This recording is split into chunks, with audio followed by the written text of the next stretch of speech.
네, 안녕하십니까. 예, 오늘은 이제 심화반 9주차입니다. 뭐 별도로 그 5, 6월달 개강 뭐 안내 그런 부분은 없습니다. 아시다시피 3, 4, 5, 6이 이어지는 반이기 때문에요. 바로 이어서 시작하도록 하겠습니다. 자, 오늘은 주로 이제 살펴볼 부분이 그 교재로 내용으로 치자면 이제 남색책 1장에 해당하는 부분인데요. 역사교육의 개념과 연구 영역 관련한 부분입니다. 일단 활류를 하는 차원에서 한번 이론에 나와 있는 목차들을 한번 보시면 첫 번째가 역사교육이란 뭔가라고 이렇게 개념을 소개를 하고 있습니다. 역사교육의 개념 이렇게 나타나고 있고요.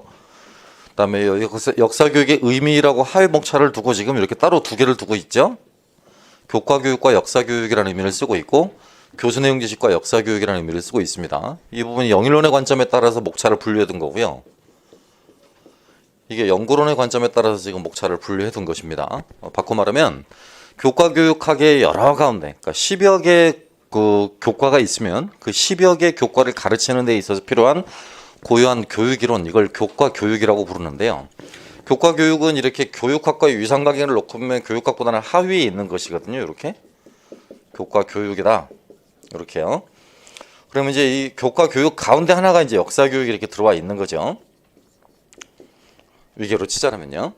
따라서 교과교육과 역사교육이다라는 말은 일반 교과교육과 역사교육의 특수성 이걸 고려하자는 게 아니라 교과교육의 하나로서 역사교육이 어떤 공통점을 가지고 있는가라는 걸 살펴보자는 거니까 영일론의 관점에 따르는 개념정이다라고 보시면 되겠습니다. 이 부분은 교수 내용 지식, 꼭 가르치기 위한 내용 지식인데 이 내용 지식을 토대로 하고 있는 것이기 때문에 연구론의 관점을 따르고 있습니다. 이 두 가지의 기준점을 파악하지 못하고 텍스트를 읽어나가면 텍스트의 내용이 전혀 다른 의미가 되고요. 이 두 가지 관점대로 어쨌든 취하면서 이 두 가지 스탠스를 잘 보고 해당 텍스트 내용을 읽어가셔야 도움이 된다라고 말할 수 있습니다. 그 다음 두 번째가 역사교육의 특성인데요. 역사교육의 특성 가운데 하나가 내재적 특성하고 외재적 특성 이렇게 말을 하고 있는데 이 부분이 1번 들어가 있는 게 내재적인 특성입니다. 그러니까 역사교육 자체가 지니고 있는 특성이다라고 바라볼 수 있겠고 이것은 외재적 특성으로서 사회나 국가에서 바라보고 있는 역사교육의 성격을 의미합니다. 사회나 국가에서 바라보고 있는 역사교육의 성격을 의미한다고요. 이 부분 역시 이렇게 두 부분으로 나누어서 이렇게 성격을 잘 파악하지 못하면 저자가 쓰고 있는 역사교육의 개념이라는 말의 의미를 제대로 인식하지 못하게 됩니다. 따라서 반드시 제가 분류해둔 이 네 가지 특성들은 잘 이해를 하시고 이런 것들이 있구나, 이런 관점인가 보구나라는 걸 알고 읽으셔야지 저런 것들을 모르고 읽게 되면 전혀 다른 방향으로 이 아이가 흘러가고 맙니다. 그 다음 두 번째 챕터가 역사교육의 연구 영역이다라고 이렇게 표시되어 있죠. 연구 영역은 전체를 포괄하는 건 아니고요. 역사교육사, 역사교육의 발달사가 그러니까 1955년부터 통상 우리가 잡기 시작하는데요. 현재까지니까 2022년까지다라고 보면 좀 퉁치고 버리고 해서 약 70년 사가 되겠죠. 역사교육 70년 사 가운데 이 장을 집필하신 양호한 교수가 지금 크게 관심을 갖고 있는 부분 요 세 가지를 말을 하고 있습니다. 목적론, 교수학습론, 역사적 사고와 역사의식 이런 부분이고요. 뭐 보시면 아시겠습니다만 전부 다 최근 트렌드에 관한 부분들이고요. 시험 문제 출제 비중이 굉장히 높은 부분들이기도 합니다. 그런 부분들 다요. 이것도 역시 역사화 이론적 논의와 연관한 부분에서 시험 문제가 많이 나왔었더랬죠. 따라서 1번보다는 2번에 조금 더 무게중심을 싣고 읽으셔야 되겠고요. 이 부분 같은 경우는 기출문제하고 잘 비교도 해볼 뿐만 아니라 앞으로 나올 문제가 어떤 것들이 있는가와 연관해서도 잘 비교해가면서 읽어볼 수 있어야 되겠습니다. 목적론 관련해서 지금까지 시험 문제 나왔던 부분은 아시다시피 이 부분입니다. 역사교육의 목적과 다양성, 그래서 전통적 역사교육의 목적 5가지를 언급하고 있고 이 전통적 역사교육 목적의 허와 실이라는 이름에 하에서 전통적 역사교육의 목적 5가지가 지니고 있는 한계점도 알아야 될 것이며 또 그런 한계점들을 극복하기 위해서 등장하고 있었던 대안적인 노력들로는 어떤 것들이 있는가라는 부분도 알아야 되겠습니다. 다음 두 번째 들어가 있는 부분은 교수학습론에 관계된 부분인데요. 그러니까 수업을 바라보는 시각의 변화, 관점의 변화라고 말을 할 수 있겠죠. 수업을 바라보는 관점의 변화이기도 하고요. 교사의 역할을 바라보는 관점의 변화이기도 합니다. 수업을 바라보는 관점의 변화 또는 교사의 역할을 바라보는 관점의 변화. 그 전까지는 교수학습론, 교수학습 이론이라는 관점에서요. 이제 여기 바뀌었죠. 인식론으로 바뀌었지 않습니까? 곧 교수 학습이 어떻게 이루어지고 있는가, 수업 상황이 어떻게 이루어지고 진행되고 있고 실제 수업에서는 무슨 일이 일어나고 있는가라는 걸 살펴보자라는 겁니다. 실제 수업에서는 무슨 일이 일어나고 있는가 써드릴까요? 실제 수업에서는 무슨 일들이 일어나고 있는가, 이런 부분에 관심을 두고 있는 것이 이 인식노드라는 표현입니다. 그러니까 과거처럼 뭐 문답법, 강의법, 뭐 이야기식 수업 이제 이런 차원의 이야기가 아니고요. 이야기식 수업으로 수업이 진행이 된다라면 어떤 내용을 가지고 이야기식 수업으로 진행이 될 것이며 또 학습자는 어떤 양상으로 이야기식 수업을 받아들이고 있고 교사는 어떤 양상으로 이야기식 수업을 재구성하고 있는지를 수업을 천천히 뜯어보자라는 이야기예요. 그래서 여기서 표현하고 있듯이 실제 수업에서는 어떤 일들이 일어나고 있는가를 세 개로 나누어서 교사의 역할은 어떤 것인가, 학습자의 역할은 어떤 것인가, 실제 그들 간에 주고받는 상호작용의 일반적인 특성은 어떠한 것인가, 이 세 가지를 살펴보자라고 하는 거예요. 교사의 역할은 어떤 것인가, 학습자의 역할은 어떤 것인가, 그들 사이에 주고받는 상호작용은 어떤 것인가, 이런 것들을 살펴보자라는 논의입니다.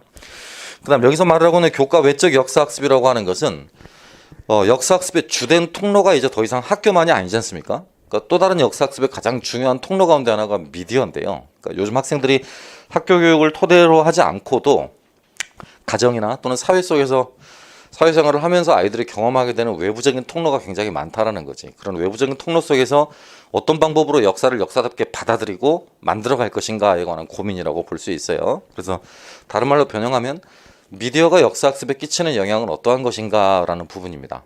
미디어가 역사 교육에 끼친 영향은 어떠한 것인가, 이런 것들을 잘 살펴보고 또 교사가 이를 활용한다면 어떤 점들에 유의해야 되겠는가라는 부분들이요. 일본율 출신의 그 호주 대학교의 교수인 테사 모리츠라는 사람이 쓰고 있었던 책 내용의 상당 부분을 옮겨두고 있기도 해요. 나중에 제가 중간에 한번 소개는 한번 해드리겠습니다. 그 다음 세 번째 제목이 역사적 사고와 역사 의식이죠. 1990년대 이후로 세 가지 이유 때문에 주목을 받기 시작한 역사적 사고에 관한 연구가 있었죠. 그죠? 곧 암기식, 주입식 수업에 대한 대안으로서 역사적 사고력이라는 목표를 설정했다라는 점. 둘째, 연구론의 관점에 부합되는 학습 목표를 설정했다라는 점.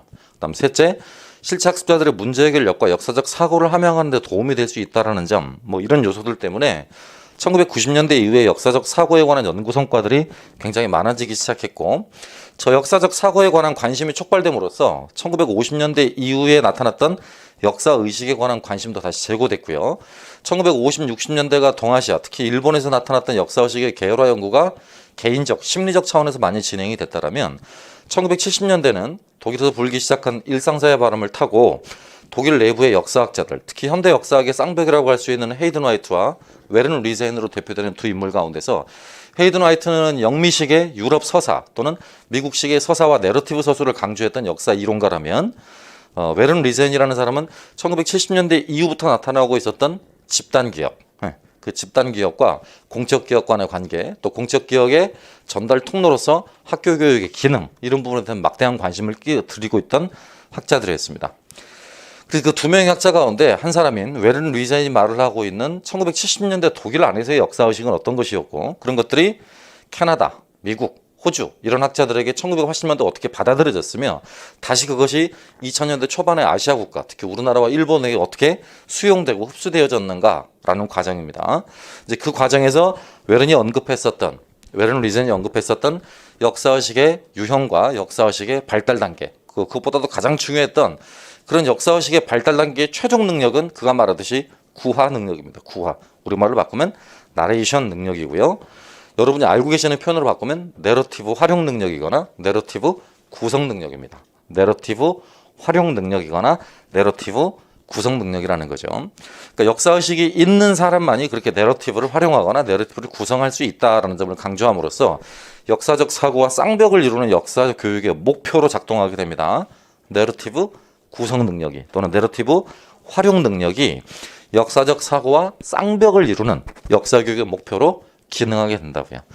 역사교육의 양대 목표가 뭐라고?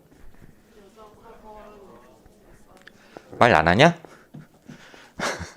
말해보라고. 웃고 있잖아 지금.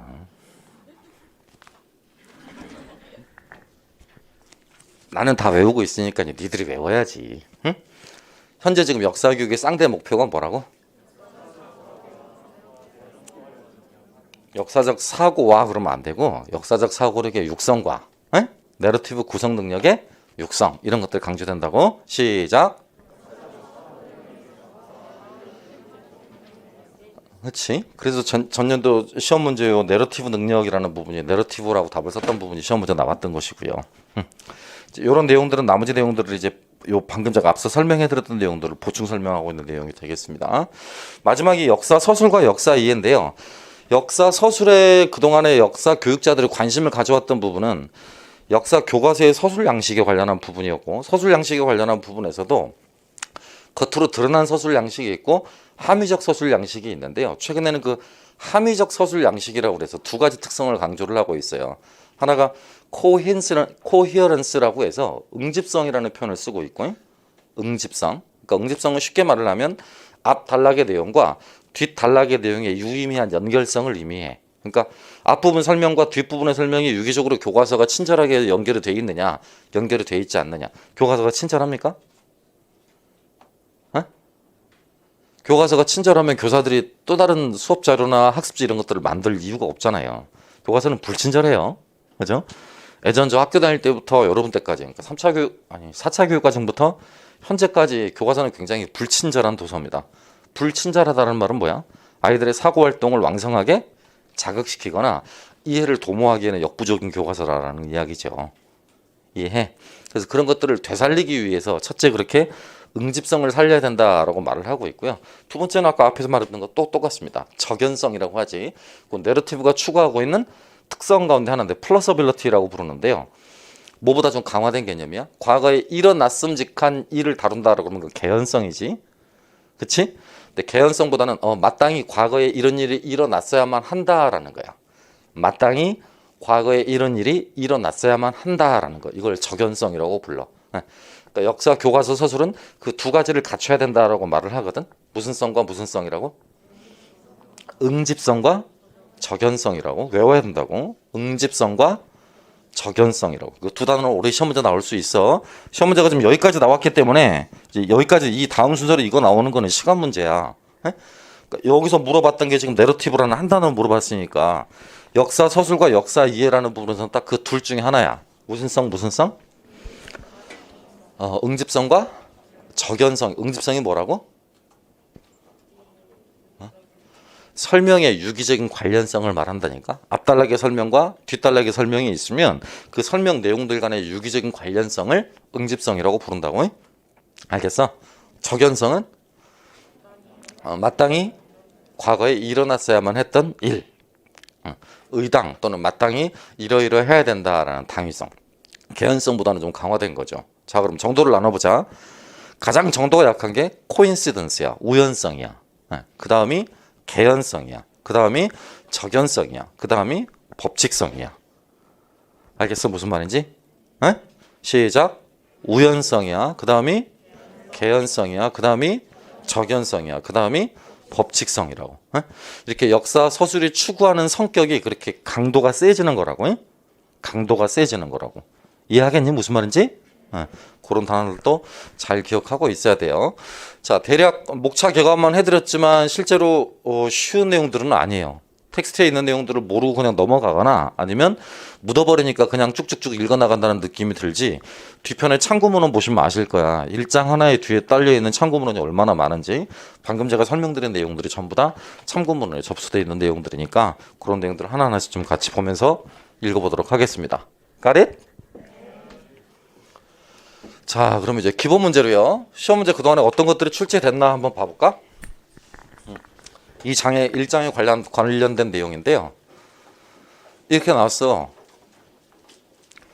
에레스 슐만은 교사에게 필요한 지식을 저렇게 세 가지로 나누었다라고 그랬습니다. 근데 다른 종류의 책만 보더라도 뭐 갈색 책이나 남색 책만 보더라도 저렇게 세 가지가 아니었잖아요.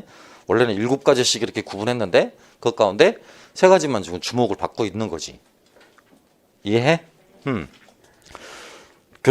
내용 지식, 교수 내용 지식, 교육 과정 지식 이렇게 세 가지로 교사에게 필요한 지식의 종류를 나누고 있습니다. 요 논의는 왜 나왔어? 교사에게 필요한 지식은? 내용과 방법의 대립에서 파생됐다라고 표현하거든. 무엇과 무엇의 대립이라고? 내용과 방법의 대립이라고. 극단적으로 이렇게 학교에 선생님들이 두 분이 계시다고 쳐봐. 뭐 그들 경력은 상관없이요. 이런 분이 있다고 쳐봐.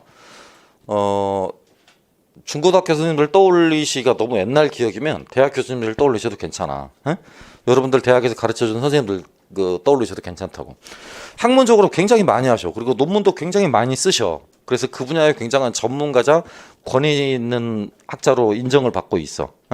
그 척도는 학회지에 발표된 논문이라든가 또 그분이 번역한 번역본, 그다음에 그분이 직접 저술하신 단행본 이런 것들이 인용 지수가 얼마나 되는가, 피인용 논문 피인용 지수가 얼마나 되는가, 또 그 부분이 학회지를 대별 그 시대 본인이 전공한 각 시대별로 학회지에 몇 회 정도나 실렸는가, 이런 것들을 따져 물어보면 돼.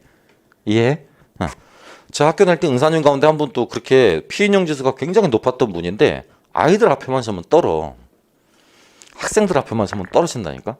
그래서 강의를 잘 못해. 그러니까 글을 굉장히 잘 쓰시고 굉장히 해박하신 분인데 아이들한테 이걸 잘 못해 이걸. 근데 또 한 분은 노 교수가 계셨는데요.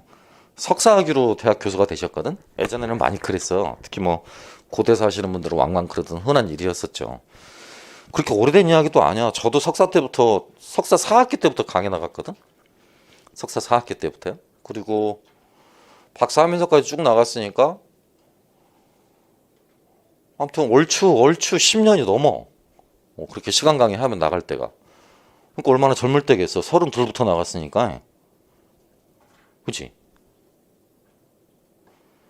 짜세잖아. 32부터 나가면 괜찮지 않아? 요즘은 근데 그게 불가능하다니까. 요즘은 무조건 박사학위 논문은 쓰고 박사학위가 있어야만 시간 강의를 할 수가 있어요. 근데 예전에는 그렇지 않았다고. 그게 중요한 게 아니고 그런 고대사 부분 교수님이 한 분 계셨는데 내용은 잘 모르셔. 글도 잘 안 쓰시고 주로 아웃필드라고 해서 맨날 현장에서 발굴하고 이러셨던 분이거든. 근데 설명을 되게 재밌게 잘하셔. 이분이 강의하신 게 한국 고대사 강의였고 이분이 강의하신 게 서양문화사 깊이 읽기였거든. 근데 이분 수업은 바글바글해 애들이. 근데 이분 수업은 애들이 없어. 그치? 누가 잘 가르친 거야? 1번, 2번. 누가 잘 가르친 거냐고. 잘 가르친 거지. 그쵸? 에? 누가 전문가인 거야? 1번. 뭐에 대한 전문가? 그렇지. 근데 이렇게 이제 대학 안에서는 곧 연구자 그룹핑 내에서는 저렇게 분류하는 게 타당해. 근데 연구자들은 원사료와 연구자 사이의 상호작용으로만 놓여 있는 이원적 관계에 놓여 있다라고 학자들은 평가를 하거든. 근데 우리는 어때? 이들로부터 얻은 결과물이 있잖아. 이들이 원사료와 본인들 사이로부터 얻었던 연구 결과물을 어디에 집대성해 놓으니까? 교재 내용에 집대성해 두지. 뭐 개론서가 됐든 뭐 학술서적이 됐든. 우리는 지금 이것까지도 잘 알아야 되고 문제는 이렇게 모두 안 내용을 지금 누구에게 전달해 줘야 돼? 학생들에게. 그것도 중고등학교 학생들에게 전달해 줘야 돼. 그러니까 이분이 원사료만 고려하면 됐다라면 우리는 원사료, 역사가 또 누구까지 고려해야 돼? 학생까지 고려해야 돼. 그래서 무슨 관계에 놓여 있다라고 해? 삼원적 관계에 놓여 있다라고 해. 그러니까 삼원적 관계에 놓여 있기 때문에 이 두 사람 가운데 어떤 사람이 더 좋은 교사냐, 더 좋은 모델링이냐라는 부분에 굉장히 신중하게 답을 할 수밖에 없어. 누가 더 좋은 교사야?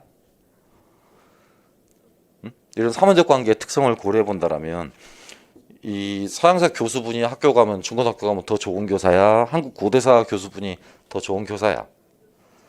이럴 것 같지? 근데 이분이 훨씬 좋은 교사야. 응? 이해해요? 이분이 훨씬 더 학교에서 좋은 교사고 필요한 교사라고. 피부에 딱 감이 안 오지? 왜 그럴 것 같아? 왜 그럴 것 같아? 저는 처음에 이렇게 강의할 때 지금처럼 이렇게 말빨이 좋았을까? 지금처럼 많은 내용이 머릿속에 이렇게 구조화가 잘 돼 있었을까? 처음에 강의할 때 말이야. 그랬을까요? 안 그랬겠지. 나도 대학 시간 강의할 때 처음에 그랬어. 무조건 뭐든 저짜고 발전시키고 이랬어. 왜? 나도 그렇게 배웠으니까. 그죠? 5년 정도 지나니까 재미가 없어. 이제 내가 재미가 없더라고. 그리고 모든 별로 이렇게 조별로 해서 발표를 해오면 항상 이렇게 봉 효과를 노리는 놈들이 많아. 무임승차 효과를 노리는 놈들이 많아. 그래서 제일 큰 고민은 저놈들을 어떻게 괴롭혀줄까라는 고민을 하게 됐어. 사범대 역교과 나온 아이들을 어떻게 괴롭혀줄까? 사학과 교직이수한 놈들을 어떻게 괴롭혀줄까? 이걸 굉장히 고민을 하게 되더라니까. 그 고민의 전환점이 됐던 강좌가 역사 교재연구 및 지도법이라는 3학점짜리 강좌였는데, 그래 한번 해보자 그러면 그 당시 교과서로, 그러니까 저 사전 교과서가 있었는데 사전 교과서를 한 명 한 명씩 모두 4명을 나눠놓고 한 명 한 명씩한테 분석해서 4명이서 합쳐보라고 그랬어. 그래서 역사 교과 교재연구 및 특히 세계사 교재연구 및 지도법이라는 교재로 니들 이름으로 내가 책을 내줄게 라고 꼬셨어. 물론 반응은 반반이었지. 이제 공부 좀 하는 놈들은 아 재밌겠다. 그냥 졸업인 놈들은 아이씨 시간 강사 와가지고 별 지랄을 다 하네. 뭐 이랬지. 반응은 시니컬했죠. 물론 후자는 전부 다 점수가 안 좋았겠고, 그죠? 저는 아마 여러분 한참 위에 선배 지금 학교 가시면 많이 있을 것 같은데요. 저한테 강의 들었던 사람 가운데 딱 양극으로 나눠져 있을 거야. 대학 강의를 들었다면 어떤 사람들은 수업 준비 굉장히 많이 하시고 재밌었다.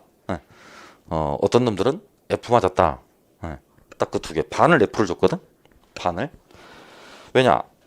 수업에 나오면 뭐해? 자고 말하라면 말 안 하고 있는데. 그잖아. 그러니까 발표 안 하고 나 집에 가라고 그랬거든. 거기 뭐하러 앉아있니? 집에 가지. 수업에 적극적으로 참여하지 않을 거면 그냥 집에서 해. 수업 들어오지 말고. 너 들어와도 F야. 시험 다 봐도 F야. 이래서. 그래서 강의 평가하는데 2.33 맞았어. 제가 400명 교직원 가운데 제일 최하였어. 최하. 첫 학기 때 그 5학년, 그러니까 5년 차 첫 학기 때 강의를 나갔다. 서울 소재 사립대학교 D대학교야. 거기서 꼴찌를 했다니까?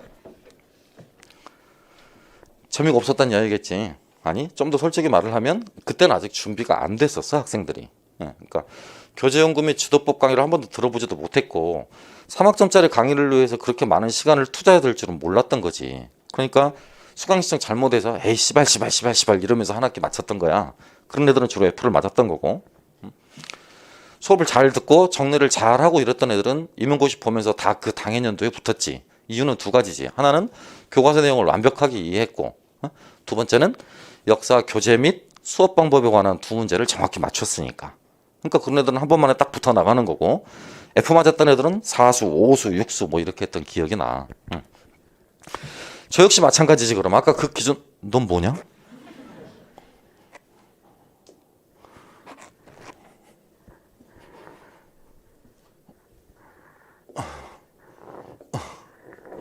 저 역시 마찬가지지. 그럼 아까 그런 기준대로라면 가르치는 데는 몰라 잘 가르쳤다라고 평가할 수 있을지 모르지만 수업을 듣는 사람들은 어쨌든 재미는 없었던 거거든.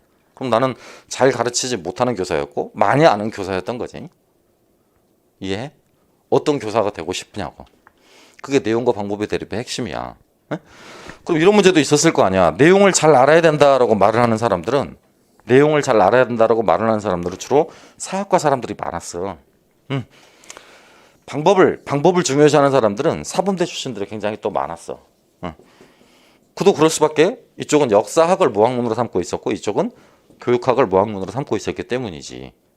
그래서 이쪽에 있는 사람들은 역사를 가르쳐야 된다라고 강조를 굉장히 많이 했었고 이 사람들은 역사로서 교육해야 된다, 가르쳐야 된다 라고 말하기를 많이 했었어.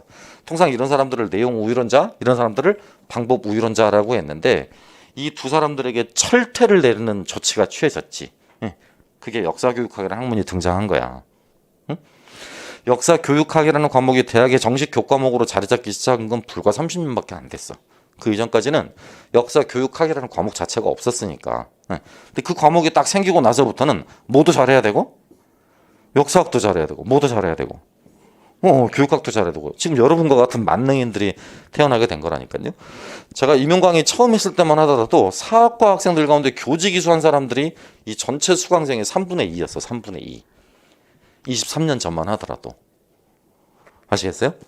왜 그러냐? 그때 사람들은 마인드가 어땠냐면 사학과 졸업하고 그냥 교직 이수는 하나 따두자. 나중에 무슨 일이 생길지 모르니까. 그래서 교사를 해야 되겠다라는 목적의식이 전혀 없었어. 그냥 사학과 졸업하고 나중에 뭐 할지 모르니까 교직에서 해두자 그런 분위기가 굉장히 많았었죠. 그래가지고 굉장히 역사 쪽에 자신감이 있다고 그럴까?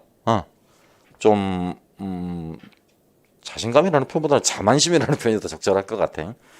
자만심을 가진 애들이 굉장히 많았어서 사학과 애들 뭐 몇몇 대학 애들이 있었지. 가톨릭대 국사학과 애들이라든가 그지? 한림대 사학과 애들이라든가 연대 사학과 애들이라든가 그러니까 이른바 과거에 사학 명문으로 이름을 조금 날렸던 몇몇 대학 학생들이 전부 다 학원에 나왔었어. 근데 합격률은 꽝이었어. 꽝. 뭘 모르니까?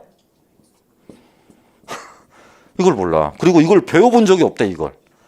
역사 교육이라는 걸 23년 전에 배워본 적이 없대. 미안하지만 이 가운데도 있거든. 심지어는 이 가운데도 있어. 그렇게 교직 교수자 가운데 역사 교훈을 체계적으로 배워본 적이 없어. 한국사 교수가 와서 가르치거나 중고등학교 선생님들 데려다가 강의하거나 뭐 이런 학교를 또 꽤나 되니까. 근데 실은 그렇게 하면 안 되지. 그지? 실은 그런 사람들을 불러다 강의하면 안 되는 거고 그쪽으로 정말 전공을 하고 그쪽으로 학위를 갖고 있는 사람한테 강의를 들어야 그게 전공자에 의한 강의가 되는 거잖아. 그죠? 근데 지금도 그러지 못하고 있다고.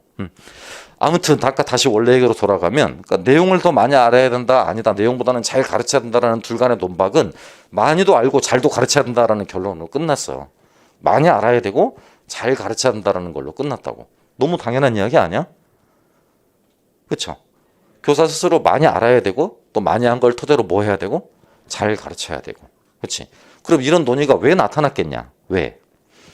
교사 양성 시스템이 통일화되지 못했기 때문이야. 그러니까 이 논의도 미국에서 먼저 나타나게 되는데 1984년에 슐만이 이런 연구를 수행했던 것은 미국의 교사 양성 체제가 이랬기 때문이야. 그러니까 역사 전공자가 아닌 사람도 뭘 가르칠 수 있어서 역사를 가르칠 수 있어서 심지어는 교육학을 전공했는데 과목을 뭘 가르치는 경우가 있어서. 근데 이런 경우가 미국만 있냐고 지금 현재 우리나라도 있냐고. 역사로 시험을 봤는데 사회를 가르치는 사람들 허다해. 전체 합격자의 15% 정도는 그래. 네? 중학교 역사교사로 발령을 받았는데 중학교에서 역사를 가르치는 게 아니라 뭘 가르쳐? 사회를 가르친다니까. 그지? 어떨 것 같아? 그런 일이 벌어지면. 재밌을까? 재밌을까? 저한테 지금 일반 사회 교육론 해라라고 똑같은 이야기잖아. 재미없지. 왜 재미가 없어요? 그게 중요해. 왜 재미가 없어?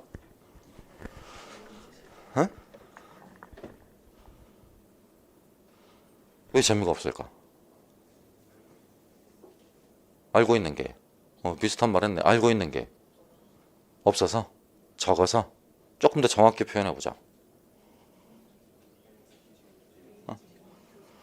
그렇지. 해당 교과의 고유한 구조를 알 거면 그 구조를 습득을 할 거면 해당 교과의 내용 요소에 대한 이해가 갖춰져 있어야 돼. 그렇지? 근데 해당 교과의 내용 요소에 대한 이해가 없어. 왜? 임용고시 과목이 아니었으니까. 내가 공부했던 과목이 아니었으니까. 그건 바꿔 말하면 학교 가서 또 다시 뭘 해야 한다는 이야기야? 교재연구와 공부를 해야 한다는 이야기야. 그러니까 일반 사회 교재 강의 교재 일반 사회 교육론의 개론서 이런 것들 다 갖다가 또 읽어봐야 된다는 이야기잖아. 지금 우리 임용고시 할 때 뭐 한국사 동서양사 교재 이런 거 읽어보듯이. 그러니까 거기서 느끼는 심적 부담이 어떻겠냐고. 엄청나지. 에? 그렇다고 항의 불복할 수도 없어. 저 못 가르쳐요? 그럼 발령이 안 되는데? 발령 대기할 거야? 우리 법령상 2년 이상 대기면 뭐해? 다 취소가 돼. 실제로 초등은 그런 경우도 왕왕 있고. 대기자나 적재자가 많이 밀려 있을 경우에. 그러니까 우리는 별로 선택할 여지가 없는 것이지. 이해하죠? 그러니까 미국도 그런 분위기였기 때문에 과연 한 과목을 가르친다라고 하는 것은 그 교사에게 어떤 전문성이 요구되는 것인가에 관한 연구를 할 수밖에 없었던 것이고 그런 연구가 우리보다 훨씬 더 빠른 시점에 이루어졌다는 거지. 1984년도에. 자, 그럼 언제부터 그런 연구가 나타났는지 오늘 프린트 4쪽을 한번 봐보자.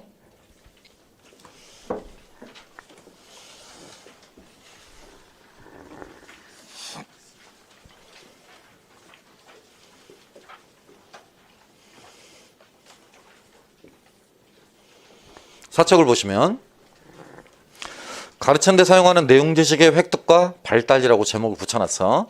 80년대 미국 이야기야. 교사 지식 연구의 발달, 특히 교수 내용 지식이라는 개념은 교사 교육 연구, 그러니까 교사 육성이지. 우리나라 같으면 뭐 사범대학 커리큘럼에 관계된 부분이야. 큰 영향을 미쳤다. 슐만은 86년 논문에서 교사 교육에서 간과되던 교사의 지식을 보다 중요시한다며 교육계의 경쟁을 올렸고, 이에 따라 수많은 교사 인지, 교사 지식, 학문 분야에 대한 교사의 빌리프, 신념 체계죠. 옳게 생각할 필요 없어. 역사 왜 했어? 선택? 많고 많은 과목 가운데. 그렇죠. 솔직히 말하면 이 가운데 저 같은 분도 있지. 일지망에 떨어져서요. 난 그랬거든. 일지망이 영어였고, 영어에서 떨어져서 이지망에 역사로 붙었어.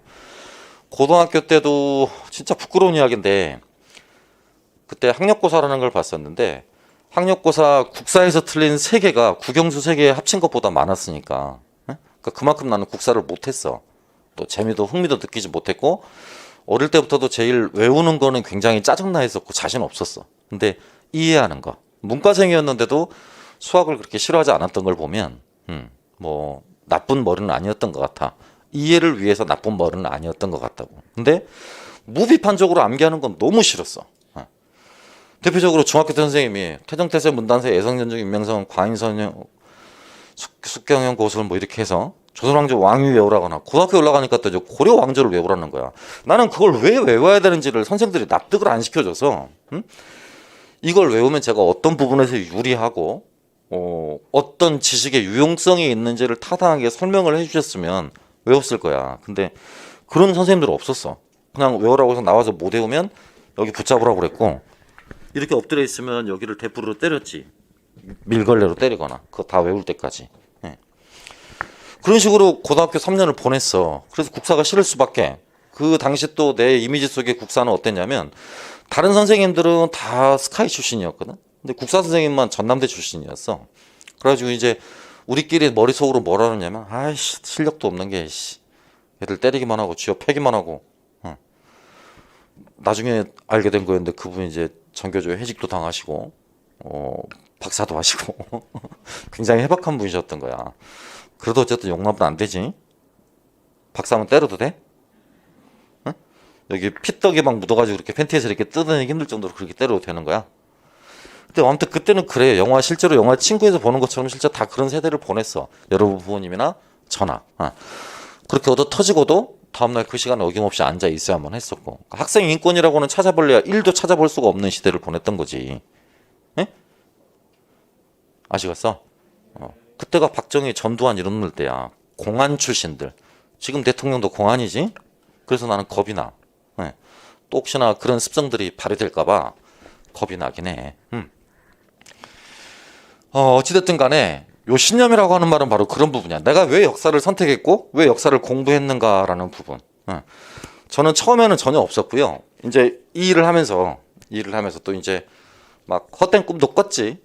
미국도 포스트닥으로 좀 다녀오고 해서 국내 대학 수도권 안에 있는 대학으로 자리를 잡아야지. 한 14, 15년 전만 해도 그런 풍운의 꿈을 안고 이제 학원은 거쳐가는 데다라고 생각을 했어. 학위 따려면 돈이 필요하니까 결혼도 했고 이래서 돈도 좀 벌고 집에 효도도 좀 하고 집에 아프신 분도 계시니까 주기적으로 돈도 들어가야 되고 해서 어쨌든 학원은 내가 박사 마치고 포스트닥 그 비용 딱 마련할 때까지, 그때 그 당시 계산으로는 3억이었거든. 그것만 딱 벌 때까지 어쨌든 발 디딤돌로 하자라는 생각으로 했지. 근데 어쨌든 중간에 이야기는 생략하더라도 어쨌든 지금은 이렇게 됐어. 원하는 목표 지점에는 가지는 못했고, 다행히 꿈을 포기하지 않아서인지 여러분처럼 좋은 분들 만나서 그 근처에는 가 있어. 대학은 아니지만 대학에 준하는 기구에 몸담고 있고, 대학에 있는 교수들보다 어찌 보면 훨씬 더 만족감이 높다. 돈 잘 벌어서가 아니라 대면적 상호작용이나 아이들과 느끼는 내적 친밀도, 이런 부분은 자신할 수 있어. 대학 교수들보다 훨씬 더 나은 측면이 있다라고. 물론 다 그러는 건 아니지만 이 가운데 몇 명들은 그렇게 수십 년 동안 오랫동안 알고 지내고 또 좋은 관계로 남아 있으니까. 그래서 저는 개인적으로 이제 이 일을 하고 난 이후부터는 신념을 갖기 시작했어. 내 나름의 어떤 신념이었냐? 여기가 사교육이고 비록 경제적인 부분으로 맺어진 것이긴 하지만 이 사람들이 어려울 때 내가 도움이 될 수 있는 부분이 있다면 계속 도와주도록 하고, 전문용어로 사후 AS라고 하지. 임용이 되면 그 이후에도 도와줄 수 있도록 하고, 이제 조금 현실화 되려고 하고 있는데, 내가 은퇴를 했을 때 이 친구들은 나중에 며칠씩 좀 힐링하고 쉬어갈 수 있게 더 좋은 곳에 집을 하나 짓고 마당 넓게 해서 아무 이유도 묻지도 따지지도 않고 쌤 그냥 저 와서 며칠 쉬었다 갈게요 라고 하면 방 몇 개 내줄 수 있는 정도는 해야겠다. 그런 내 나름의 신념이 있어. 그러니까 그걸 좀 근사한 말로 표현하면 그거겠지. 역사 교사들이 쉼터, 그죠? 친구, 뭐 스승, 선생 이런 말로는 턱없이 부족하니까 그런 친구를 나한테 갖다 붙이기는 무리고, 적절한 표현은 쉼터, 잠깐 쉬어갈 수 있는 사람, 저 사람이라면 좀 한번 기대도 괜찮을 것 같은 사람, 뭐 살면서 그런 사람 하나쯤 있는 건 나쁜 일은 아닐 테니까. 그래서 그려보자라는 나름의 신념 체계를 만들었다고. 근데 여러분은 저보다 훨씬 나은 게 이 공부하시면서 지금 그런 신념 체계를 만들고 계시는 거잖아요. 그치? 물론 제 일은 합격이지만 여러분 마음속엔 다 그게 있을 거라고. 합격으로 끝나는 게 아니라 정말 좋은 선생님이 되도록 노력은 해봐야겠다. 될지 안 될지는 모르겠지만 어쨌든 좋은 선생님을 꿈꾸고 있으시잖아. 그치? 근데 아까 제가 말했던 23년 전에 교직 이수를 장난으로 하고 이렇게 할 거 없어서 뭘 할지 모르니까 일단 따뒀고 그런 사람들하고 마인드가 같겠어? 다르겠죠. 그치? 그러니까 특수목적대라는 사범대는 왜 일반대하고 다를 수밖에 없냐면 특수목적대는 고등학교 때부터 꿈을 꾸었던 사람들이 대부분이야. 아니면 초, 중, 고 이렇게 꿈을 꾸은 사람들이 대부분이고 또 확률적으로도 굉장히 많아. 특수목적대에 있는 사람들이 부모님이 교직에 계시거나 교육계통에 계신 분들이 굉장히 많아. 그러니까 다른 학생들보다 아까 여기서 말했던 신념체계가 굉장히 어린 나이에 형성이 되거나 강고한 사람들이 많아. 쉽게 바뀌지 않는 사람들이 많다고. 이해하시겠어? 뭐 연구 결론은 안 봐도 알겠지. 출만이 했던 연구 결론은. 그런 신념체계가 강하면 강할수록 어떨 것 같아? 전문성 연구. 전문성을 함양하게 연구를 굉장히 많이 해. 노력을 많이 한다고. 일명 쫀심인 거지. 쫀심. 그렇지? 내가 버벅거리는 일은 없어야 되겠다. 내가 아이들 앞에서 실력 부분으로 뭐 하진 않아야 되겠다. 욕먹진 않아야 되겠다. 인성을 욕먹을 수는 있겠지만 적어도 실력적인 부분에서 욕먹진 않아야 되겠다라고 생각을 하는 거죠. 이해하시겠어? 여담이지만 저도 그랬어. 그러니까 처음에 임용고시 학원 나와가지고 실력을 검증하기 위한 과정이 반드시 필요했는데 그 실력이 필요한 기간 동안은 책을 하나도 안 봤어. 일부러 안 봤어. 그러니까 그 전날 잠을 안 자고 열심히 다 외웠던 거야, 머릿속으로. 그리고 책을 안 보고 계속 이렇게 지금 말하듯이 말을 했었지.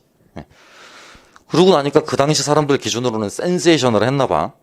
원래 다 책 보고 수업하는데 저 사람은 책 없이 수업하고 프린트도 막 별로 보란 말도 안 하고 그냥 뭐 쓰라는 말도 안 하고 손 내리라고 하고 무조건 내 말만 들으라고 하니까 센세이션을 했나 봐. 어줍지 않았던 거지. 지금 생각해보면 어줍지 않았던 거라고.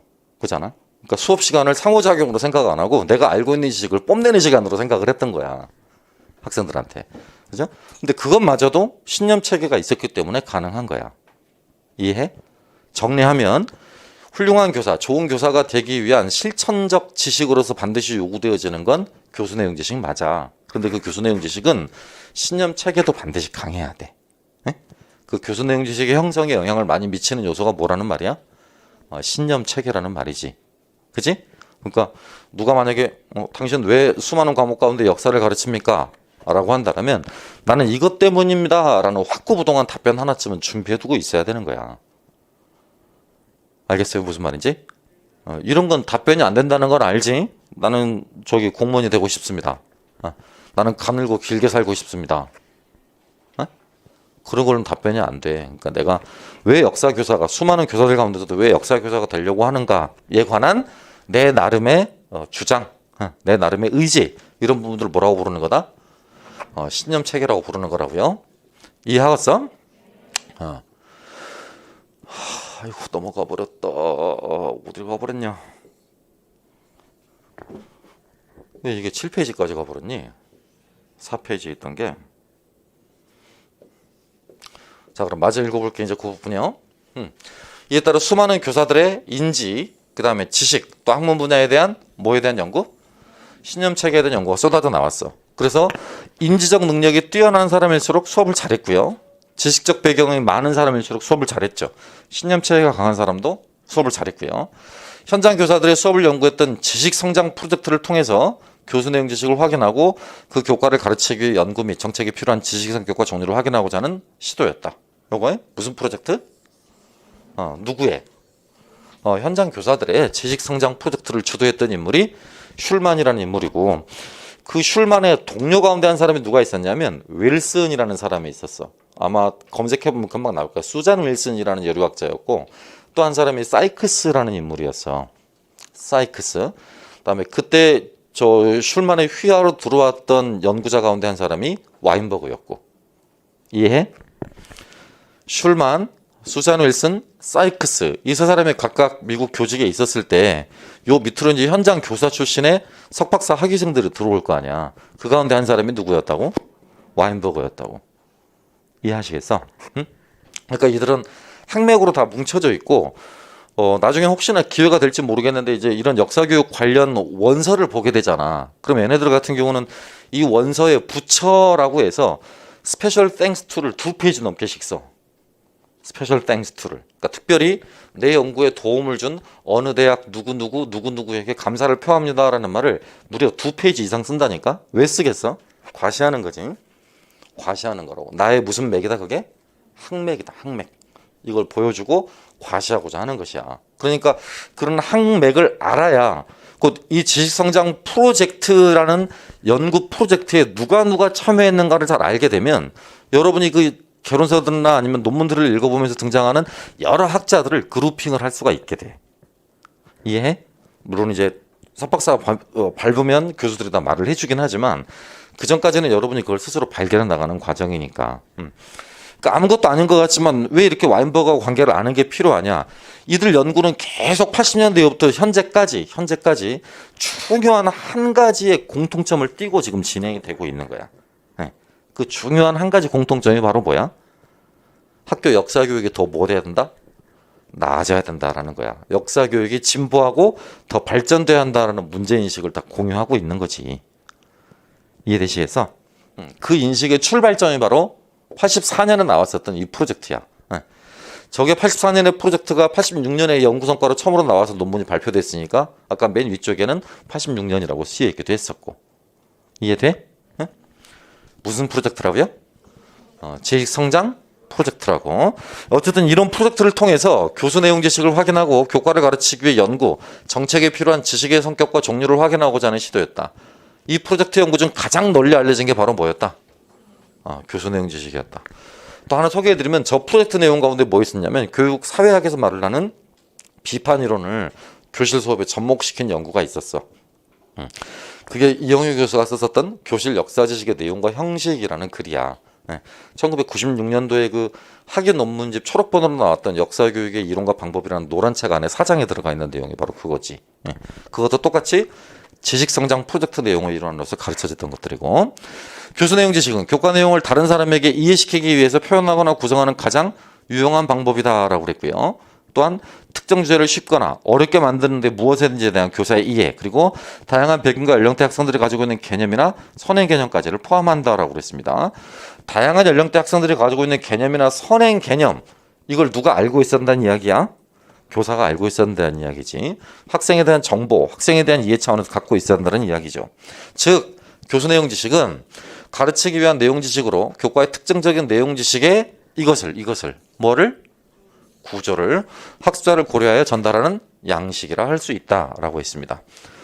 따라서 이 구조가 강조되는 수업 방법이기 때문에 암기식이라거나 또는 암기식의 주 재료라고 할 수 있는 팩트, 사실들, 이런 것들을 습득하게 하는 수업은 잘못된 게 아니라 굉장히 일부분만, 역사 본질에 관련한 일부분만 수업을 하게 되는 거예요. 이해해? 그걸 모두 알아야 된다는 거야. 그 구조 요소, 구조 안에 포함되어 있는 구성 요소도 알아야 한다는 거지. 사실학습도 해야 되지만 모두 개념학습도, 또 모두 일반학습도, 또 모두 주제학습도, 또 모두 이론학습도, 이런 것도 해야 된다는 이야기야. 더 나아가 역사 연구 방법과 관련한 뭣도 탐구식 수업도, 더 나아가 역사가의 사고 과정을 경험해보기 위한 수업 활동도, 이런 것들도 다 포함시켜야 된다는 거지. 이상과 같은 그런 수업 활동 모두 다 포함시킨다면 그 사람은 훌륭한 무슨 지식의 보유자다. 교수 내용 지식의 보유자다라고 말을 하고 있습니다. 이런 면에서 교수 내용 지식의 핵심은 교사가 얼마만큼의 양을 많이 보유했는가가 아니라고요. 제가 맨날 비판하고 있는, 그러니까 역덕들은 큰 의미가 없다고, 학교에서는. 역덕들이 이걸로 역덕을 나누는 기준이 된다라고 한다라면 산업화 시대의 교사 모델은 될 수 있겠지만 정부화 시대의 교사가 되지는 못한다. 그러니까 정부화 시대의 진정한 역덕은 뭐 해야 된다? 이렇게 지식을 뭐하고 변형시켜야 되죠. 변형시켜서 표현하고 또 학생들과 뭐하는 의사소통하는. 그렇죠. 근데 대체로 뭐 반드시 그렇다는 건 아니에요. 역덕을 제가 다 싸잡아 비난하는 게 아니라고요. 혼자 말하기 좋아하고 혼자 남에게 설명하기 좋아하고 그러니까 이런 사람들은 현장 교사로 바람직하지 않다라는 말이 그거야. 네? 아이들과 뭐 하지 못하면 이거 하지 못하면 정보화 시대에 요구되는 교수 내용 지식이 아니라고 볼 수 있으니까. 슐만과 그의 제자들은 이와 같은 교수 내용 지식의 개념화를 토대로 기존 연구에 비해 훨씬 풍부하고 자세한 교사의 지식에 대한 사례 연구를 내놓았다. 후속 연구 세대들은 이를 더욱더 확대시켰다. 그래서 어떤 말을 쓰기도 한다? 읽어봐. TPEC. 테크놀로지 페다고지컬 컨텐트 날리지. 줄여서 약칭 TPEC이라고 부릅니다. 뭘 활용하기 위한 교수법적 지식? 그렇죠. 그러니까 이게 21세기판 역덕인가요? 21세기판 역덕 교사. 소위 우리가 말을 하고 있는 교사에게 요구되는 역량 가운데 또는 학생들이 요구되는 역량 가운데 가장 중요한 역량이라고 할 수 있는 의사 소통 능력이 있고 또 정보 활용 능력이 있지. 그 두 가지를 잘하는 게 이제 21세기판 역덕이라는 이야기지. 그래서 이런 개념들에 관해서 아직 국내에 많이 도입되지는 않았지만 국내에서도 이제 조만간 저런 부분에 관한 연구 성과가 굉장히 많아질 걸로 보여. 일반 사회과에서는 이 연구가 실제로 많이 행해졌는데요. 조영달 교수에 의해서 서울대 조영달 교수에 의해서 사회과 수업에서 교사의 테크놀로지 활용법 내용 지식이라는 연구가 따로따로 만들어지기도 했어. 아직 역사 교육에 저런 쪽이 접목되지는 않았고요. 혹시나 모르니까 저것도 알아둬야 돼. 자, 읽어봅니다. TPEC. 무슨 지식? 테크놀로지 활용과 관련한 교수법적 지식. 시작. 테크놀로지 활용과 관련한 교수법적 지식. 슐만의 연구를 뒤를 이어서 최근에 후속 연구자들에 의해서 거기까지 확장되었다라는 부분이라고. 자, 그 다음 역사 교육에서 교수 내용 지식을 구체화하려는 노력은 국내에서도 이어졌는데 참관 수업을 통해 교수 내용 지식의 대표적인 유형을 설명하기도 했고 교수 내용 지식을 보다 분석적으로 일하는 노력도 있었고 교사와의 면담을 통해서 실체를 구현하려는 노력도 있었다. 아무튼 여러 가지의 논문들이 쏟아져 나오고 있었다라는 말이고요. 슐만의 교수 내용 지식 개념화는 교육 정책이나 행정을 담당하는 이들의 주의를 집중시키기 위한 분석적 구분을 제시한 것이었지 교사가 꼭 알아야 하는 지식을 체계화해서 카탈로그화한 것은 아니었던 것이다 라는 말이야. 그러니까 바꿔 말하면 교육 정책이나 행정을 담당하는 이들의 주의를 집중시킨다라는 말은 뭐야? 사본대 커리큘럼을 잘 짜자라는 거고 교육 행정을 하는 사람들한테. 그지? 그다음에 교사 육성이나 교사 양성을 위한 시스템을 제도적으로 개선하자. 더 나아가 교사가 되기 위한 시험 과정도 개선하자라는 것이지. 그치? 아까 위에서 말했던 무슨 지식으로 이제? TPEC 지식으로. 그지?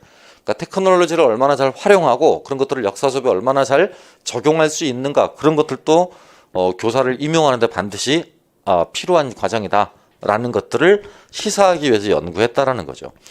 즉 중등 역사 교사가 반드시 갖춰야 할 내용 지식을 1번, 2번, 3번 이렇게 지금 추출해내서 교사 양성 과정에서 가르칠 의도가 있었던 건 아니다. 교수 내용 지식은 학생에게 특정 지식을 가르치며 형성하는 지식으로 가르치는 내용에 따라 다르기 때문에 그건 과목별로 해결해야 될 일이지 사본대 안에서 모든 과목들을 공통적으로 해결할 수는 없는 일이다라는 거예요. 교수 내용 지식은 혁명이나 변화와 같은 개념과는 달리 다른 교실, 다른 과목, 즉 역사에서 동아시아사로, 한국사에서 세계사로 쉽게 뭐 될 수 있는 게 아니다. 전이 될 수 있는 게 아니다. 요약하면 한국사 교수 내용 지식이 따로 있고 세계사 교수 내용 지식이 따로 있고 또 뭐가 따로 있어? 동아시아사 교수 내용 지식이 따로 있어. 이해해요? 자, 내용 지식과 교사의 수업 간의 관계를 고찰한 윌슨, 슐만의 동료라고 그랬습니다. 아까 87년에 그들이 연구를 하나 수행했는데 영어 교사의 교수 내용 지식의 사례에 관한 연구였습니다. 이 연구에 영어 선생님이 엘란이라는 사람이 등장하는데 로마 시대를 배경으로 한 줄리어스 카이사르라는 희곡을 가르치면서 이 희곡의 주제를 인간의 내적 갈등, 즉 맞는 답이나 틀린 답을 구분할 수 없는 인간의 도덕적 결정이라고 판단을 했다. 그러기 위해서 당시 프로그램이었던 인기 프로그램이었던 뭘? 스타트랙. 이 주인공이었던 당시 커크 선장의 역할. 이걸로 여러분이 감정을 해보라 라고 좀 유도를 했던 거예요. 그래서 이런 말을 했지 지금. 이렇게. 학생들로 하여금 커크 선장이 이끄는 우주선의 선원이라고 상상해보라고 했다. 커크 선장은 참 좋은 선장이지. 그래야 최고 지도자의 자리에 오를 수 있었지. 그러나 선원들은 커크 선장이 너무 위험한 몸을 하고 난다는 걸 알아채기 시작했지. 이러다가 우주선 전체를 위험에 처하게 하는 걸 아닐까라는 걱정이 되기 시작한 거야. 이와 같은 시나리오를 이용해서 학생들은 커크 선장을 죽여야 하는지, 죽인다면 왜 죽여야 하는지, 아니면 왜 죽일 수 없는지에 대한 토론을 하게 했다. 토론의 결과 쉽게 답을 내릴 수 없다고 결론을 냈고, 학생들에게 익숙한 인물과 상황을 통해 스타트랙이지? 자, 이제 저기에 해당하는 용어를 써봐. 교수 용어, 교수 내용 지식 가운데 이에 해당하는 용어. 무슨 사례? 이 유추하고 있는 거니까. 기반 사례, 그죠? 표적 사례. 이해하시겠어? 그러니까 카이사르라는 희곡을 가르칠 수 있는 하나의 방법으로 생각을 했던 게 지금 뭐라는 거야? 자, 아까 엘란이라는 여자 영어 선생이 생각했던 게 유추라는 거죠. 이해하겠습니까? 근데 이 방법을 요즘에는 쓸 수 없다고. 요즘 애들은 스타트랙을 알아 몰라. 모르니까. 여기 써 있잖아. 그래서 요즘에 미국 학생들은 스타트랙이라는 프로그램을 잘 모를 것이기 때문에 엘란의 학생들처럼 토론에 집중할 수 없다.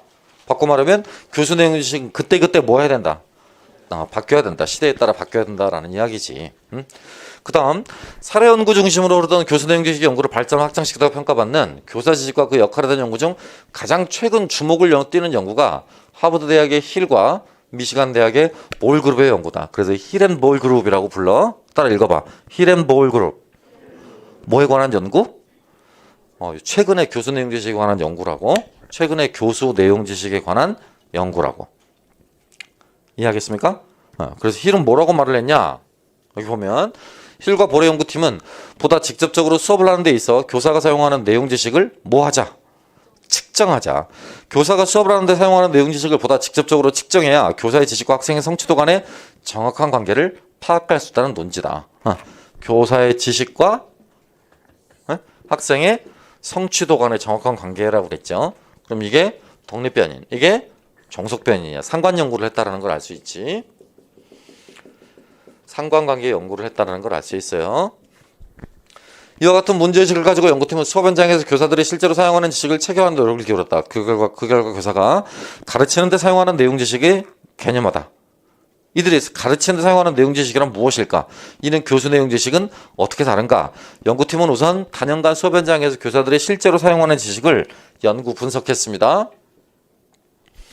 그래서 교사들이 학생들을 가르칠 때 사용하는 내용 지식이 일반적으로 배우는 내용 지식과 다름을 확인했고, 교수 내용 지식이 교실에서 교실로, 교사에서 교사로 전이가 쉽지 않았던 것에 비해서 연구팀이 확인할 때 사용하는 내용 지식은 목록화 가능성을 제시했다. 기본적으로 이는 뭐이기 때문이다. 내용 지식이기 때문이다. 정리하면 교수 내용 지식은 목록화가 어려워. 그러니까 대신 뭐라도 목록화해? 내용 지식이라도 목록화해. 그럼 이 목록에 따라서 개발되어지는 이 교수 내용 지식은 교사들마다 또는 시대마다 사회마다 뭐 할 테니까 다를 테니까. 쉽게 말하면 이거라니까. 4차 교육과정, 제가 학교 다닐 때나 여러분이 지금 배우고 있는 2015 교육과정의 내용이나 한국사 내용, 세계사 내용 크게 바뀌었을 것 같아. 바뀌긴 했지만 크게 바뀌진 않아. 그렇지? 근데 그에 비해서 교사들의 역할은 어떤 것 같아? 교사들의 역할이나 교사들의 수업 활동은 굉장히 많이 바뀌었지. 굉장히. 이해해? 그러니까 이렇게 유목화를 시켜둔단 말이야. 이른바 내용 요소, 아이들이 꼭 알아야 될 내용 지식을 이렇게 인덱스화 시켜두게 되면 이 각각의 인덱스에 대해서 어떤 교수 내용 지식을 활용할 것인가라는 교사들의 몫이잖아. 그치? 아까도 말했지만 이걸 유목화 시키는 건 불가능하다고 했으니까 이거라도 유목화를 시켜두면 나머지 이 역할은 개별 교사들이 알아서 하는 것이다 라는 거니까. 이해해? 그래서 정리하면 최근의 교사에 관한 지식 연구 부분에서는 내용 지식을 유목화하자, 내용 지식을 목차화해서 정리해두자라는 것까지 넘어오고 있다고. 알겠습니까? 그런 연구를 담당했던 사람이 아까 힐과 볼이라는 사람이었습니다. 자, 처음 들어본 내용이라 조금 어려울 수도 있을 것 같은데요. 뭐 시험 문제 딱 나온다라는 건 아니니까 큰 부담은 안 가지셨으면 좋겠어요. 자, 그 다음은 이제 맨 앞으로 페이지로 넘어가서 여러분이 알고 있는 표현들 한번 확인해 보겠습니다.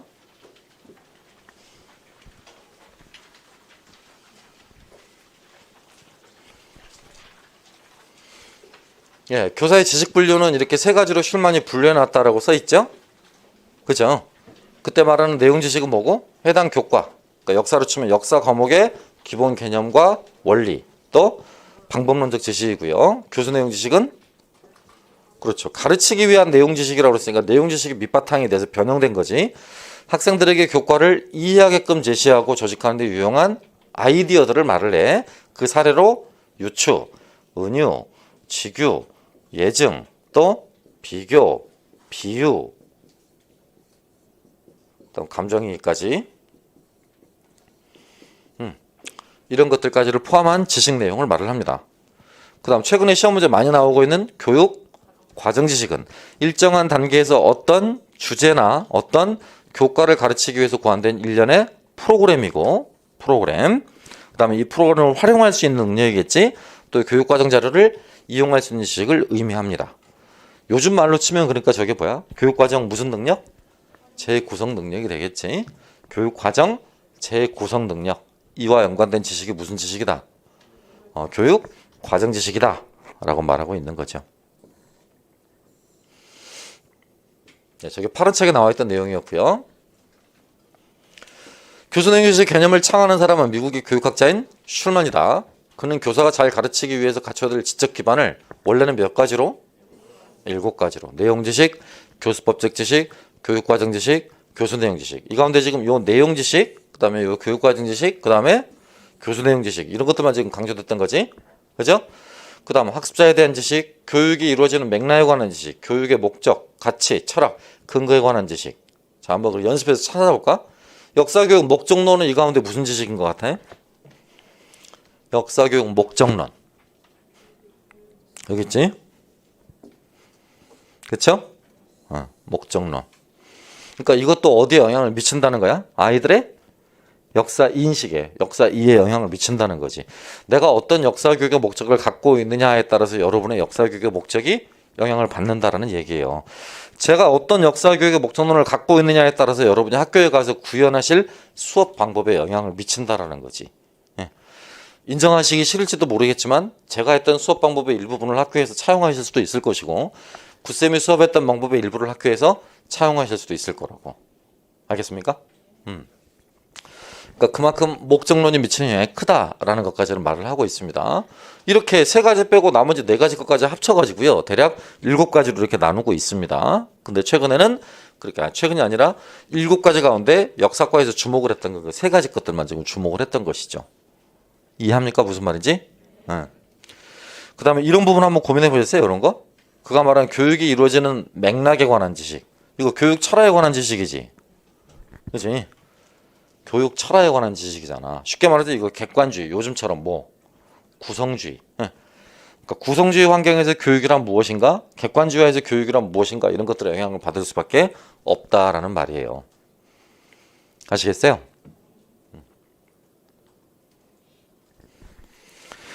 예, 어쨌든 이걸 바탕으로 슐만은 교사에게 필요한 지식을 이렇게 크게 3가지로 다시 정리했고요. 내용 지식이란 교사가 갖춰야 될 지식의 범위와 구조, 이런 것들을 말하고 있고요. 그 다음에 교육과정 지식, 일정한 단계에서 특정 주제나 교과를 가르치기 고안된 일련의 프로그램, 그와 관련한 교육과정 자료를 활용할 수 있는 지식이었습니다. 이런 것들을 토대로 슐만은 뭘 발견해 주려고 했냐, 뭘 밝히려고 했냐, 여기 써 있다시피, 그지? 교수 내용 지식은 교과 내용 전문가고요. 내용 전문가.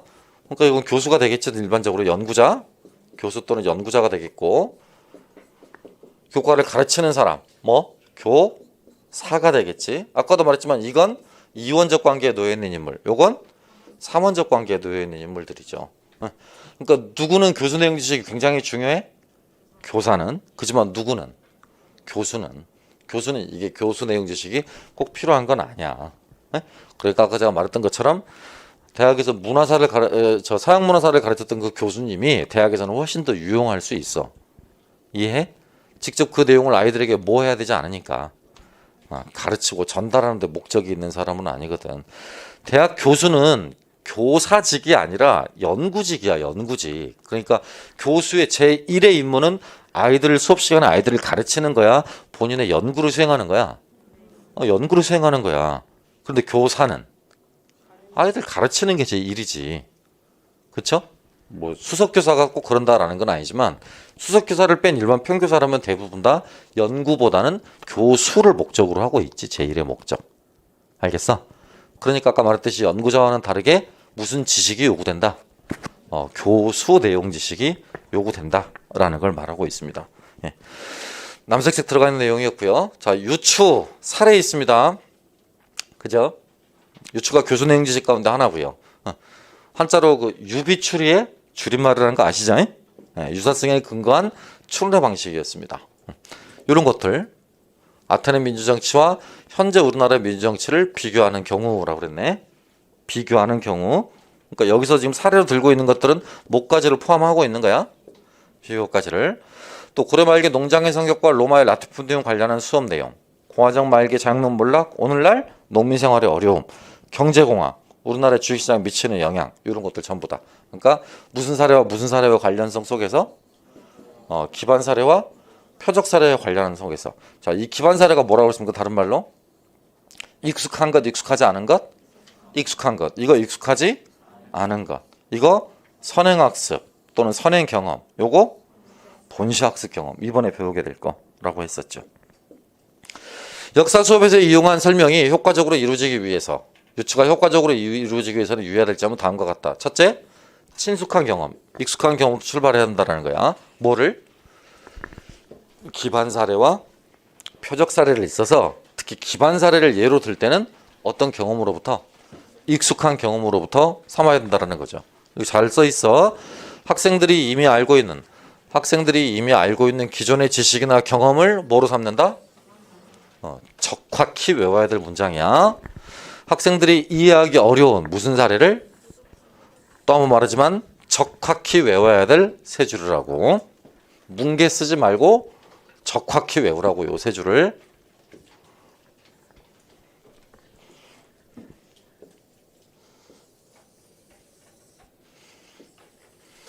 이미 알고 있는 기존의 지식이나 경험을 뭐로 삼는다? 기반 사례로 삼는다. 이해하기 어려운 내용을 표적 사례로 삼는다. 둘째, 유추 활용할 때 두 번째 유의사항 뭐 해야 된다? 유추의 대상이 공통적으로 갖고 있는 성격을 잘 파악해야 된다. 그에 비해서 비교는 차이점도 알아야 되죠. 물론 유추도 알아야 되지만 비교는 훨씬 더 그 성격이 강하다라고 말할 수 있습니다. 그 다음 셋째, 교사는 유추의 대상이 갖고 있는 뭐에도 차이점이다. 이게 만약에 비교라면 둘째, 셋째가 뒤바뀌는 거야. 둘째, 셋째가 뒤바뀌는 거라고. 유추의 유의점이 아니라 비교의 유의점을 쓰라고 한다면 중요도가 바뀌는 거지. 비교는 어쨌든 뭘 더 드러내고자 하는 거니까. 차이를 더 드러내고자 하는 거니까. 이해해? 무슨 말인지? 예. 여기까지가 대략 지금까지 교수 내용 지식과 관련해서 여러분이 알아셔야 될 내용들, 또 알았으면 하는 내용들과 관한 부분이었습니다. 그럼 이런 부분 쉽죠 이제? 보고 쓰시면 되겠고. 내용 지식, 교수 내용 지식, 교육과정 지식. 최근에는 뭐가 정확하게 많이 나온다고? 요 개념을 정확하게 많이 나와. 아까 외워볼까? 교육과정 지식이란 시작. 일정한에서 시작해. 일정한 시작. 일정한 단계에서 특정 주제나 특정 교과를 가르치기 위해 고안된 일련의 프로그램 또는 그에 관련한 교육과정 자료를 활용할 수 있는 지식. 이렇게 적확히 외워야 되는 거라고. 알겠지? 대략 뭉개서 교육과정 지식, 뭐 자료 활용하는 지식 이렇게 대략 뭉개려고 하지 말고 정확히 해서 외우는 연습들을 하셔야 되겠습니다. 자, 또 여기 봐볼까? 두 번째 거. 경력교사가 초임교사보다 유능해. 그럼 뭐가 뛰어나? 요게 뛰어나. 요게. 그치? 왜? 저것의 유무는 무엇의 상징이니까? 전문성의 상징이니까. 알겠습니까? 세 가지 지식 가운데서 저 교수 내용 지식이 전문성의 상징을 나타내는 거라고. 그래서 경력 또는 여러 차례 교육과정을 재구성해 본 경험이 있으신 분들은 저런 교수 내용 지식 사례가 많아. 사례가 풍부하다고. 근데 초임교사는 그런 게 없기 때문에 경력교사보다는 초임교사가 훨씬 더 불리할 수밖에 없죠. 경력교사가 훨씬 더 유리할 수밖에 없는 거라고. 이해돼? 응? 학교에서 이런 갈등 흔히 많이 생기거든요. 이번에도 찾아오신 분 제가 한번 상담해 드렸던 내용이기도 한데 그런 거 나는 지금 올해 1년차 교사야. 그런데 지금 내 위에 있는 사람은 3년차 나보다 2년 더 빨리 임용시험 합격해서 왔어. 학교가 새로 생긴 지 얼마 안 된 학교에서 이분이 부장을 하고 있어.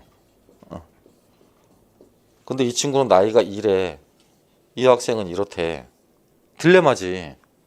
에? 이런 경우가 굉장히 많아. 성별은 물론 뒤바뀌어도 나이가 뒤바뀌어도 상관은 없어. 그렇지?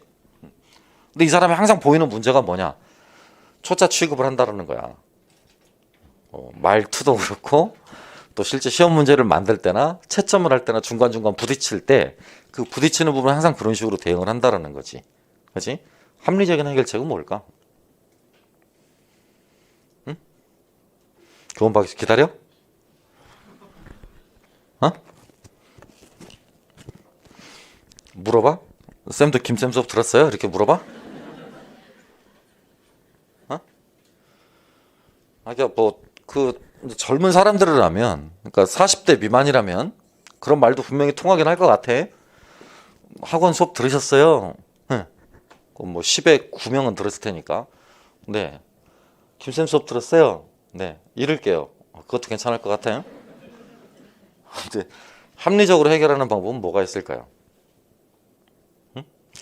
선생님 제가 초임교사로서 학교 행정 업무와 이 학교의 실정에 대해서는 잘 이해를 하고 있지 못하지만 선생님과 조금 의견 차이가 있는 부분은 이런 부분은 아닙니다. 그잖아. 시험 문제 만드는 거, 성적 처리하는 거 이게 이 부분과 연관이 있는 건 아니잖아. 이해돼? 자, 세 가지 말해봐. 내용 지식이야, 교수 내용 지식이야, 교육과정 지식이야. 어?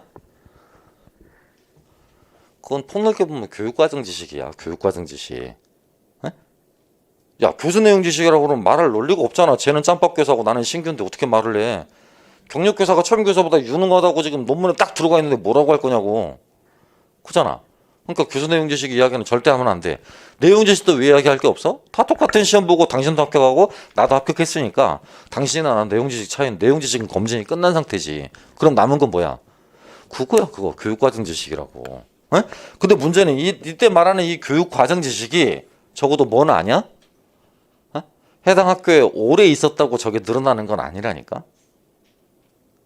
이해해? 아, 속된 말로 이랬는데 나는 학원 생활도 좀 해보고 기간제도 좀 해보고 해가지고 고사계에도 있어보고 이래가지고 중간고사 기말고사도 잘 알아. 또 문항 만드는 능력이 객관적으로 제3자가 보기에도 이 사람보다 내가 더 뛰어나. 그럴 수도 있는 거 아니야. 그치? 그러니까 그런 식으로 말을 해야 된다니까. 선생님이 지적하신 이런 부분들, 우리가 의견 충돌이 있는 이런 부분들은 넓게 보아서는 교육과정 지식과 관계된 부분들인데요. 그 부분은 선생님도 저도 역시 각자 다른 말의 달란트가 분명히 있을 것처럼 보입니다. 그러니까 제 의견도 어느 정도 존중을 좀 해주시죠. 이렇게 말을 해야 돼. 어? 이 사람처럼 신규인데 그래도 어떻게 제가 뭐라고 그래요. 가만히 있어야죠. 이렇게 대응하면 시간이 쌓이면 쌓일수록 어때? 스트레스가 되지. 그 자리에서 안 풀고 나가면. 이해하겠죠? 그런 방법 안 통한다. 그럼 그냥 취업해. 안 되면 취업해야지. 어떡하겠어. 그지? 웃자고 한 말이지만 아까 제가 말했잖아. 티팩. 교사에게 요구되지는 테크놀로지 활용 지식. 에? 그것도 뭐야? 의사 표현 능력이라고. 의사 표현 능력. 그런 말을 정정당당하게 잘 할 수 있는 것도 능력이고 실력이라니까. 알겠어요? 너무 신규라서 위에 선배 교사들 눈치만 본다. 그럼 그것도 빙신 학발이진 거야. 에? 쪽쪽 빨림을 당할 애들이지. 내가 요구할 건 요구하고 내가 수긍할 건 수긍하고. 하지만 항상 말했지만 그걸 담는 그릇은 잘 포장을 해야 되는 거고. 용어, 말 이런 것들은 잘 선정하고 포장을 해서 예의와 격식을 갖추고 말을 하되 그 격식을 갖춘 그릇 안에 칼을 딱 집어넣으면 돼. 알겠어? 그래서 상대가 이쁜 그릇이네 라고 착각을 해서 그 말이 딱 비수가 되게. 그게 능력 있는 사람이지. 저는 그런 말 못하겠어요. 마음이 약해서. 이러면 계속 호구가 되는 거라고. 알겠나요? 너무 조시는 분들이 많아서 좀 쉬어야 되겠습니다. 잠깐만 쉬죠.